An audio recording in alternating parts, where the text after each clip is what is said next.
Assalamualaikum warahmatullahi wabarakatuh.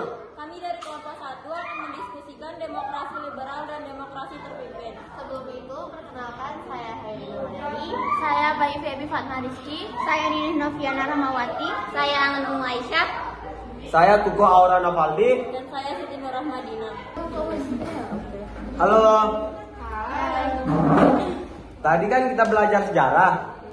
Bisa enggak jelasin ulang materinya? Soalnya saya enggak ngerti. Ya, sudah saya paham. Yang tentang Demokrasi liberal sama demokrasi terpimpin. Tadi itu kita belajar demokrasi liberal sama demokrasi terpimpin. Nah, apa itu demokrasi liberal dan terpimpin?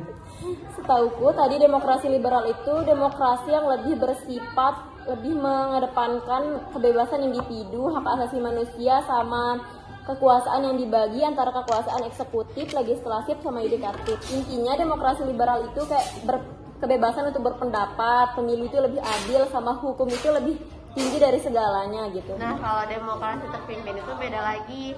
Kalau demokrasi terpimpin itu dipakai di era Soekarno sekitar tahun 1959 sampai 1666.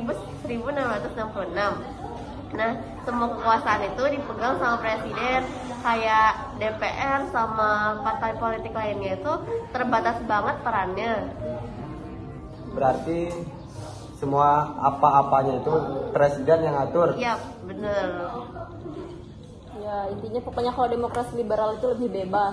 Kayak bebas kita berpendapat ya. Terus, apa tujuan dari demokrasi liberal dan terpimpin itu? Nah, kalau demokrasi liberal itu tujuannya buat melindungi hak-hak individu biar pemerintahannya transparan dan akuntabel, serta menjaga stabilan politik. Selain itu, sistem ini pengen menciptakan iklim usaha yang bebas biar ekonomi bisa maju. Nah, kalau demokrasi terpimpin itu tujuannya lebih ke menjaga stabilitas politik dengan mengurangi perpecahan. Fokusnya itu lebih ke persatuan bangsa. Terus pemerintahan bisa lebih cepat mengambil keputusan buat mencapai tujuan nasional, kayak pembangunan ekonomi. Oh, gitu. Ya. Nah, kan tadi udah nyebutin tujuannya. Kira-kira apa kekurangan sama kelebihannya itu?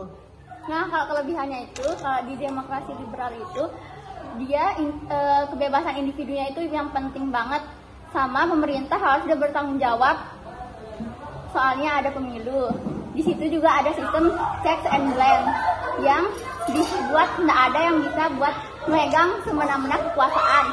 Kalau kelebihan di demokrasi terpimpin itu, stabilitas politiknya itu lebih terjamin. Soalnya semua kekuasaan ada di satu tangan. Keputusan itu juga bisa diambil lebih cepat, terutama kalau lagi ada krisis. Jadi pemerintah nggak ada ribet masalah ngurusin politik gitu. Kan tadi itu kelebihannya. Sekarang kira-kira apa kekurangannya? Nah, kalau kekurangannya demokrasi liberal itu kebebasan terlalu bebas, bisa bikin konflik politik nggak habis-habis, terus keputusan sering lambat karena harus melalui banyak pihak. Kadang politik juga bisa dimainin sama orang-orang yang banyak duit. Kalau kekurangannya demokrasi terpimpin itu, kurangnya itu pembatasan kebebasan. Orang nggak bisa bebas ngomong, jadinya hak asasi bisa tertekan. Kekuasaan yang konsentrasi di satu orang bisa bikin pemimpin jadi otoriter. Oh, begitu. Nah, kan dari kekurangan sama kelebihan yang tadi nih, menurut kalian mana kira-kira yang lebih bagus antara yang dua itu? Kalau menurutku demokrasi liberal lebih bagus, soalnya rakyat lebih bebas untuk bersuara. Tapi kita harus tetap waspada supaya kebebasan itu tidak disalahgunakan.